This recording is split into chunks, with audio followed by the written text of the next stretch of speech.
Perfect couple, ikinasal na. Wow! Ayan no, pinakita na yung singsing nila. Grabe! Sobra na yan. Ganito ka pala sila kapag ikinasal. Ilang years pa bago ikasal? Maybe 5 years or 3 years? Wow! Kaabang-abang mga kalingap. But today, ayan sila, magkasama oh. Grabe na yan!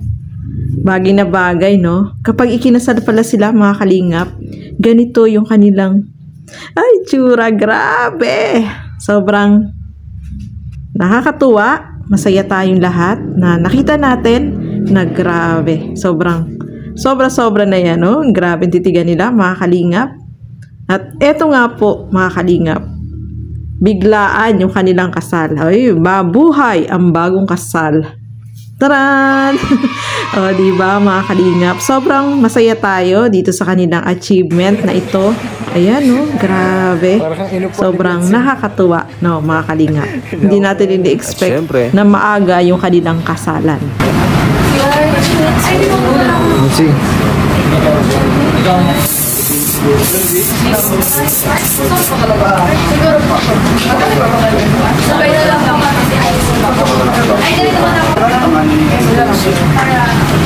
Pwede lang ikasal.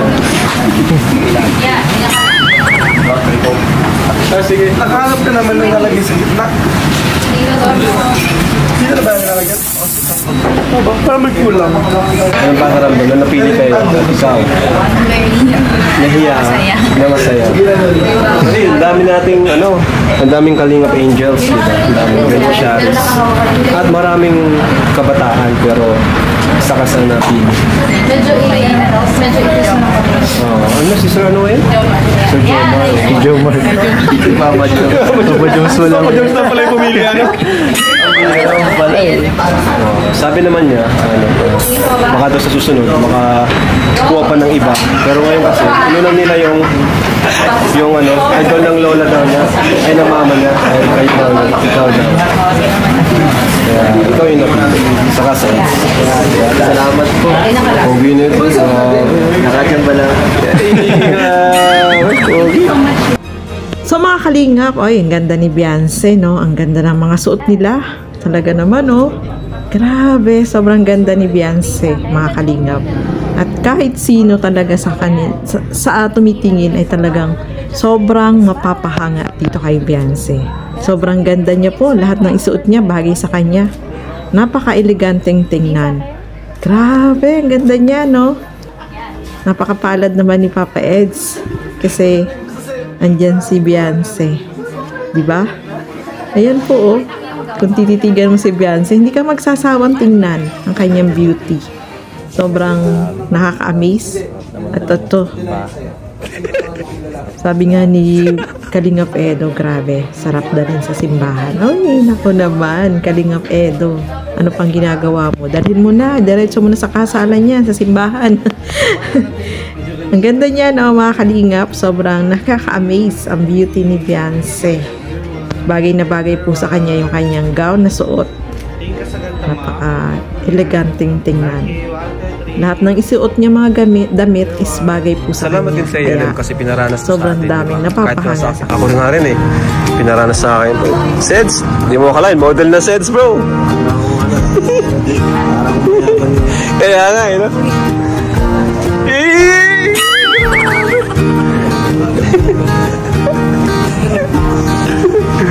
Bagay na bagay nga. Ang neat, no? Ang linis tingnan, Eds. Genius. New look nga eh. Bakit din pala sa'yo ang ganyan, yung malinis, no? Kasi pag na-scout siya, kahit ano lang eh. Scouting look. Pwede pong umupo. Upo ka na. Pagod-pagod na sa ano. Kanina ka pala na eh. Hirap magsuot ng gano'n ah. Gibat. Galing pala ang team, ano? Nagulat ako. Wala ko tuloy na yun eh.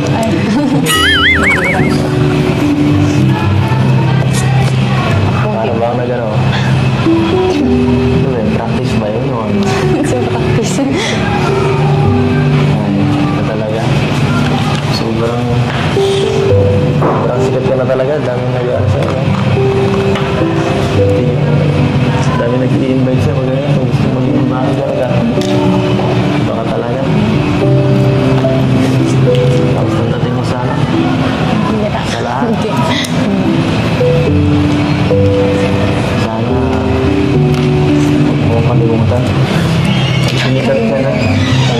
Ikaw ang sikat Mga niya. picture mo nandiyan na sa billboard Yeah. Hindi mangyayari yun. Baka mauna ka pa. Mauna saan? Nakalimot. Pwede ba naman makalimutan? Sabi naman. Di pag matanda ako. Mabilis na ako maging makalimutan. Baka ikaw yun. Nakalimutan mo na ako. Actually, kanina nga eh. Naisip ko. Ganun pala yan. Pagka nagkakasal na tayo. Ganun palang pwede. Baliw. Baliw pa nga. Alam mo,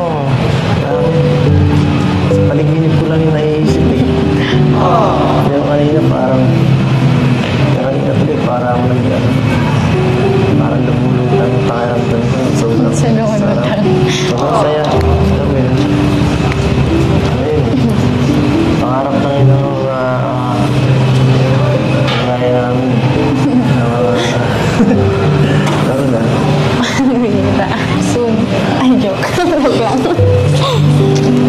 Ang bihira. Parang joke. Kakasura. Joke lang. Hindi kasi natin alam kung ano. Alin? Wala. Yung ano pa pala yun. Malaran mo. Yung gagawa nyo. Gusto mo sumama? Ha? Gusto mo sumama? Bakit ba? May mga pulamblaan. Marami ko pang pupuntahan. May iwan pa ba ako dito?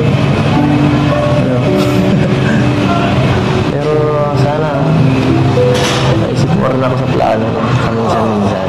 Naisama mo ako kahit para lang.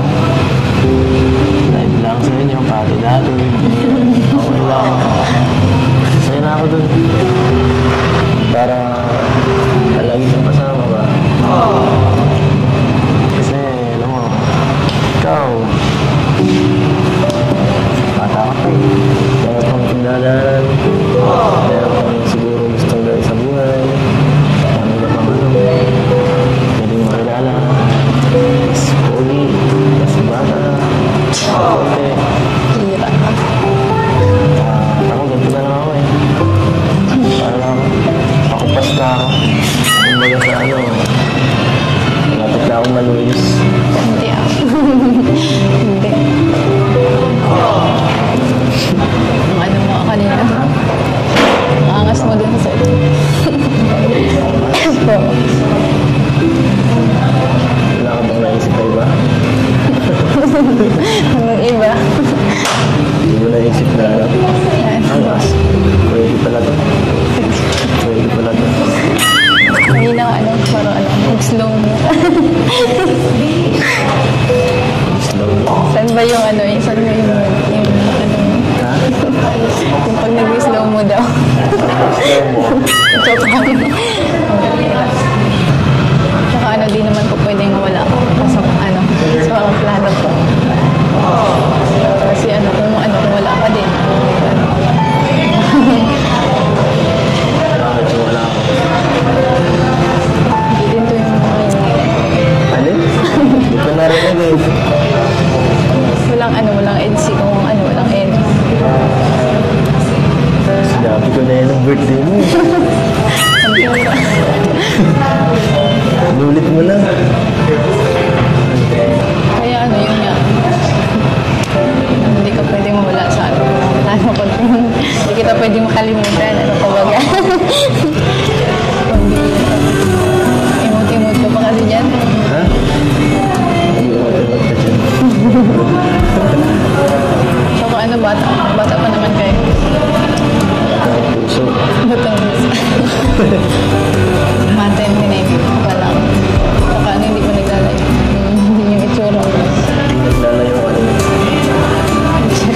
Itsura natin.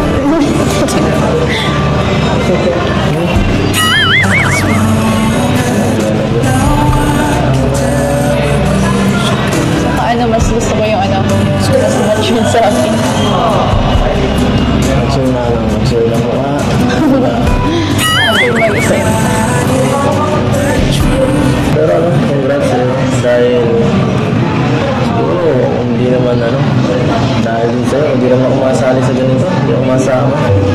Ako mahilig sa ganito eh. Ito ano to? Kaya, kung hindi dahil sa'yo, hindi ako makikilala. Dahil sa... Hindi dahil sa'yo, hindi ako makikilala. Sus, hindi ako nakikilala ang fans mo eh. Lagi ito ang hinahanap.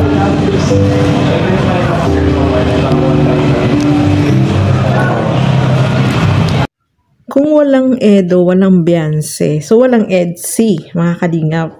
Pero dahil sa kanilang tambalan ay kita natin na talagang success yung kanilang samahan. At kahit na anong mangyari, sabi nga ni Beyonce, hindi naman siya mawawala. At hindi siya magbabago dito kay Edo. Grabe na yan, mga kalingap. Sobrang masaya sila. Dahil yung mga achievement, kahit si Kalingap Edo ay sobrang masaya siya dahil hindi rin niya akalain na maraming mga ganap. Itong si Beyonce, no?